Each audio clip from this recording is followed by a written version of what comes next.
came on the walk and now they've moved, but they still want to enjoy it. Or for those with physical limitations, we are thrilled to be able to offer this video production again. Sure. So looking forward to it. Cemetery Walk, Candace, how long has this been going on? What are maybe the origins of this event? Absolutely. So this is our 28th year. We're one of the longest running cemetery walks, at least in the state of Illinois. There's a couple more that are a little older than us. But this all came about as a call to action. Sadly, cemetery vandalism is a thing. And, people like to, mess around with stuff in cemeteries, maybe knock over monuments. Sometimes they vandalize them by, disfiguring the monuments. And, we all know that's not a good thing. We want to honor our ancestors and we want to protect our local history because cemeteries are a huge part of our local history. And so in 1994, the year before our first cemetery walk started, some museum staff had actually learned about this new thing called cemetery walks at a museum conference. And they brought that idea back here. And vandalism was a huge problem at Evergreen Memorial Cemetery. That's one of the oldest cemeteries in the city of Bloomington. And they approached, oh, go ahead. Yes. Oh, no, I didn't have anything for you. Go ahead. Oh, sorry. And so they approached the cemetery with that idea as a way to help bring awareness and hopefully help curb vandalism. And then our friends at Illinois Voices Theater Echo, who provide the theatrical talent, joined us as well. And in those early days, we also had the McLean County Arts Center on board because cemeteries are also a source of art where you have beautiful sculptures as part of the art, and the monuments themselves have artwork on them. And so all four of these groups came together to present these cemetery walks. And over the years of doing this event, vandalism has dramatically decreased at Evergreen and other cemeteries throughout the area. And I can count on one hand in my 17 years at this museum how many times vandalism has happened at Evergreen. And it's usually, I hate to use the word minor, but it's usually fairly minor. The one time that there was some major damage, they caught the guy who did it. So we were thrilled they were able to bring that individual to justice to make sure it never happened again. So this type of event is a really powerful tool that communities can use to promote cemetery preservation and local history. Something you hit on there, Candace. I'm glad you brought it up because when you said it, I was like, oh, you know what? That's very true. The architecture piece of cemeteries, sometimes I'm struck by the pieces of art that are in a cemetery more than just the gravestones themselves. I mean, those are like you said, historical on their own. Yes, absolutely. Cemetery art and architecture has evolved over, the generations, over hundreds of years. I mean, think about it, like, to use an example, what we all kind of know, like Sleepy Hollow, those kinds of dark and gloomy, scary cemeteries with skulls and crossbones, on the monuments. They evolved in the Victorian era, the 1800s, to being more peaceful, to promote, life after death. And they also reflect the styles that were popular at the time people were being buried, or trends in, designs and symbolism on them. A certain point of time in the late 1800s and early 1900s, obelisks, like from ancient Egypt, were really popular in cemeteries. And you can see obelisks of all different shapes and sizes. I like to say the taller your obelisk, the closer you are getting to heaven. So I've seen some really tall obelisks in my life, and they're making their way up, so to speak. And today you can have anything and everything on your monument thanks to laser etching. You don't have somebody out there with a hammer and chisel typically carving in your monuments anymore. So if you're, a fan of the Chicago Cubs, you can get the Chicago Cubs, etched into your monument. Or if you really like cats, you could have your cat, etched into your monument. So monuments can tell us a lot about the time period they were created and about the person themselves, all by what is carved onto, and the shape of it too. Yeah. Well, and you mentioned again, Candace Summers, McLean County Museum of History, our guest on the phone today. You mentioned, Candace, that while vandalism has gone down thanks to these cemetery walk efforts, it really becomes a tradition of highlighting the stories of the people that are buried there. So, I'm sure, like you mentioned, the purpose was kind of twofold at the time. It's really become a tradition of, again, highlighting the people in that cemetery. Absolutely. And to date, as of this year, we have featured 201 unique individuals. That's not counting the people we've repeated over the years, because there's a few people that have multiple stories that we've brought back, like during Illinois State University's 150th anniversary. We brought some people back, like Jesse Fell, who had a hand in founding the university. During Abraham Lincoln's 200th birthday in 2009, we brought back people like David Davis, who helped him get elected. So there have been people, we can share multiple stories, but the fact that we've been able to share 201 different people with plenty more to come in coming years, it's just amazing. And there's stories that have been long forgotten or that people never knew.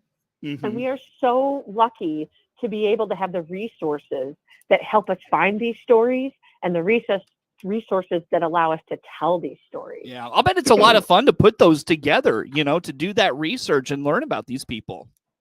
Oh, it is. Oh, I often, you can hear me in my office. My coworkers will hear me say, "Oh, I went down a rabbit hole today," finding something unique and different on a character. Like, I'll give an example. So one of our characters this year, Helen Mccurdy, she was the first woman to run for Bloomington public office in 1915. Well, I was working on her biography, and I was trying to find out a little more about her birth mother, because her birth mother died when she was quite young. And come to find out, I found her obituary in one of the other newspapers, because Bloomington had a lot of newspapers at one point, and this was the Daily Leader.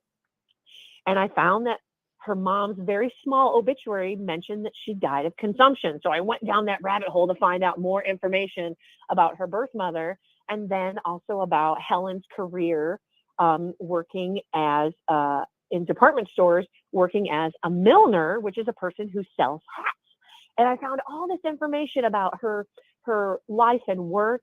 I also kind of figured out, maybe why her sister moved out to Colorado, because Helen had lived there a time and worked out there too.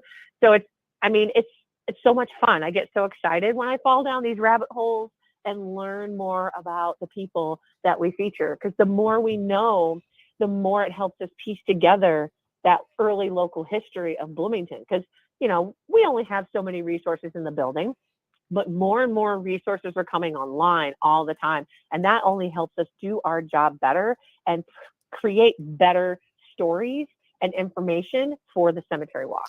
Is it as simple as not directly doing this, but a similarity to it? Is it as simple as just like jumping on a Google type of a database and just doing a search?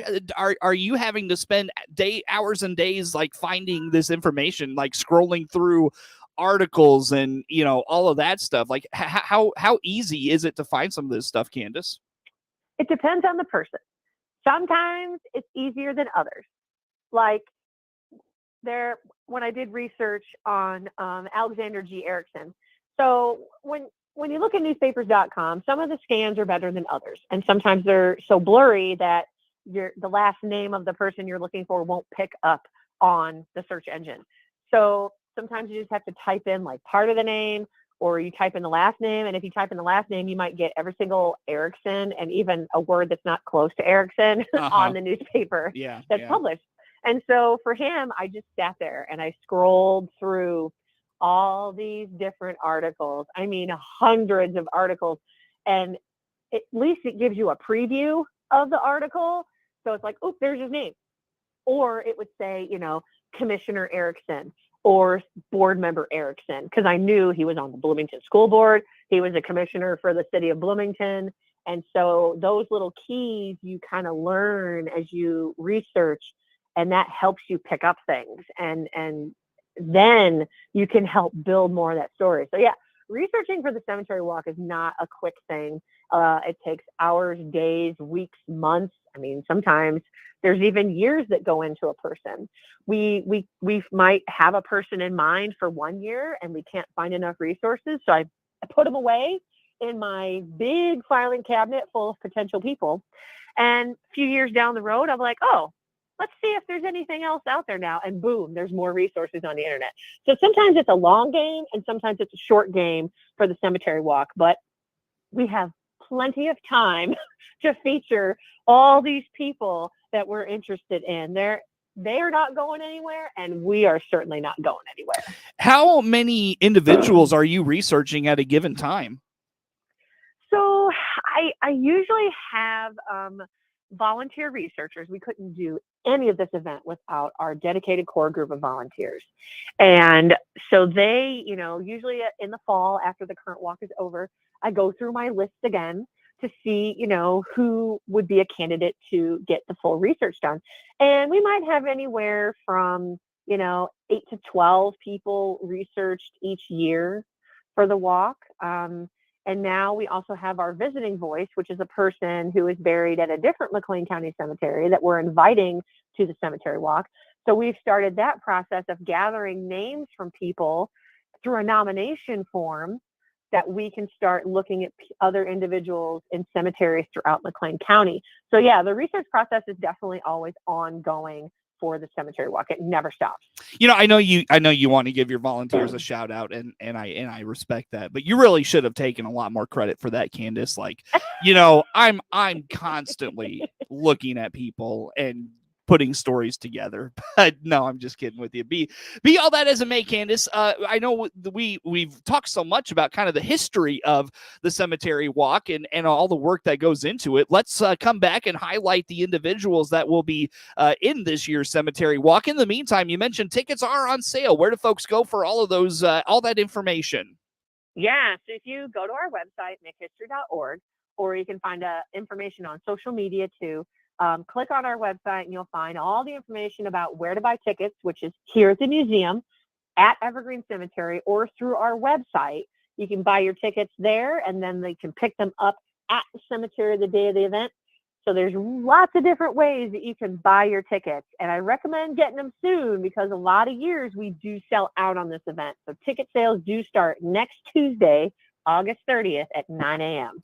Candace, let's take a time out. Come back with some more. Candace Summers is with the McLean County Museum of History. My guest on the phone. More to come here on the WHOW Morning Show. Let's check the markets now on the RFD Radio Network. I'm Jim Taylor. Corn, beans, and wheat all trading higher at this hour. September corn 6.63 1/4, up 5 3/4. December corn up 6 1/4, 6.56 1/4. March corn 6.61 3/4, up 5 3/4. September beans 15.79, up 26.5. November beans up 17 3/4, 14.49. January beans 14.53 up 17 1/4. September wheat up 6, 7.75 3/4. December wheat 7.95 up 6.5. September bean meal up 18.20, 476.20. September bean oil 70.05 up 96 cents. Livestock market, September feeders 183.60 down 65 cents. August live cattle 141.50 up 40 cents. And October lean hogs $91 even, down a dime. Energy market, October crude oil 92.44 down 8 cents. Jim Taylor, RFD Radio Network. When you're shopping for a different car or truck, we don't expect you to come in knowing exactly what you want. That's our job. This is Scott Baum from Baum Chevrolet Buick in Clinton. Our staff is trained to ask questions, listen, and help you find the right vehicle that fits your needs, whether you need 3 rows of seats or something sporty to zip around town with. We'll find the right transportation solution, which checks all the right boxes just for you. BaumChevyBuick.com, right from the start. CEO Paul Skowron here from Warner Hospital and Health Services in Clinton. Our trained physical therapists offer quality, compassionate care close to home. Find out more by clicking our icon at DeWittDailyNews.com. When it comes to fire and water restoration, ServPro of Piatt DeWitt counties is the leader in cleaning, restoration, and construction. Find out all the services they provide by clicking their icon at DeWittDailyNews.com. Your friend is Central Illinois, WHOW. Once again, good morning. Thanks for being with us. I'm your host today, Seth Lawrence. The WHOW Morning Show is streaming to Facebook and YouTube, brought to you by Peterson Insurance, your Pekin Insurance agent in Clinton. My guest in this segment of the show, Candace Summers, is with the McLean County Museum of History. Candace, you mentioned one of the folks at Evergreen Cemetery that's going to be featured at this year's Cemetery Walk. Highlight some of the others that we will hear from in year 2022. Yeah, so people in this area might be familiar with our visiting voice this year, who is Paul Bike. So Bike Candy Company was huge in the late 19th and early 20th centuries. And if you ever had a whiz bar, you can thank Paul Bike for that whiz bar. And so he's going to be on the walk this year talking about how he built that candy empire locally, which still exists today as Ferrero Candy here in Bloomington. We're also going to have James Butler, who was a detective who chased murderers, thieves across the country and brought them back to Bloomington for justice. David and Sarah Davis will be here sharing their story this year. Now, we featured David and Sarah on the walk before individually. We have them together because we have a great documentation of their lives through their vast amounts of letters they wrote to and from each other. So, we're going to have them sharing stories from their lives from those letters. We're also going to have Lee Stokes on the walk this year, who was a Black woman who moved to Bloomington as a young girl. She worked at Williams Oil-O-Matic, cleaning parts for ships and airplanes during World War II, and was also a housekeeper at one of the homes in Bloomington's red light district in the early 20th century. So there are a lot of stories that you can come and hear on the walk this year. You don't want to miss it. When do you start working with the actors on this? So we actually cast the actors in May, and then they get their scripts in June. So they have been hard at rehearsing since July, and they'll continue rehearsing right up to the walk itself at the end of September. Gotcha. Very good. So, Candace, I know you mentioned tickets on sale for the Cemetery Walk 2022. Where do folks go for all that info? Go to our website, nickhistory.org, or you can find it on all of our social media platforms, too. That's, again, Candace Summers, McLean County Museum of History, my guest on the phone here for this morning. Candace, a calendar of events. What's good at the McLean County Museum of History? Yeah, so we are going to continue doing our pop-up story times with Bloomington Public Library every Tuesday starting in September through the end of October, where you can come to the museum in our courtroom and hear great stories with music and movement and lots of fun, appropriate for kids 0 to 11. And we've loved hosting these story times while Bloomington Public Library has been going on their construction project.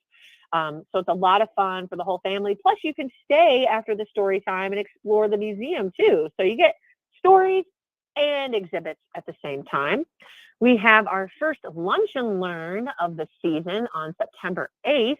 And these are back full in person. After 2 years of being on Zoom, we are thrilled to be able to host these back in the museum, in the courtroom, so you can grab your lunch and come for a short program. It's every second Thursday of the month, starting in September, with a different presentation every month. And it basically follows the school year, so September through May. This one on the 8th of September, the executive director from the Ecology Action Center will be coming and giving an overview of the rapid growth of the tree core and Ecology Action's efforts to plant at least 10,000 trees annually for 10 years in a row. So it'll be a really fascinating program that you can come for free on the 8th at 12 o'clock. And then, of course, later in the month, we have a really interesting program called The Saints in the State, The Mormon Troubles in Illinois, where folks can come and learn about the Mormon settlement in Southern Illinois beginning in 1839, and then the issues related to them being expelled from Illinois not very much longer. And that is September 10th at 1:30 p.m. here at the museum, but also streamed online as well. And all these programs are free that are being held here in our building. Wow, very good. Candace, where do folks go for all that info? go to our website, makehistory.org, and get the details on all those programs, the when, the where, and the what's going on. Candace, great conversation today. Thanks for making time for us. Thanks for having me as always. Absolutely. Candace Summers, McLean County Museum of History, is my guest on the phone for this morning. The morning show streams to Facebook and YouTube. It's brought to you by Peterson Insurance, your Pekin Insurance agent in Clinton. If you miss any of our programming, you can also find archives of the show at Facebook and YouTube. You can also check out DeWittDailyNews.com. And again, hear us live online all the time at DeWittDailyNews.com, at the WHOW mobile app, or Amazon Alexa.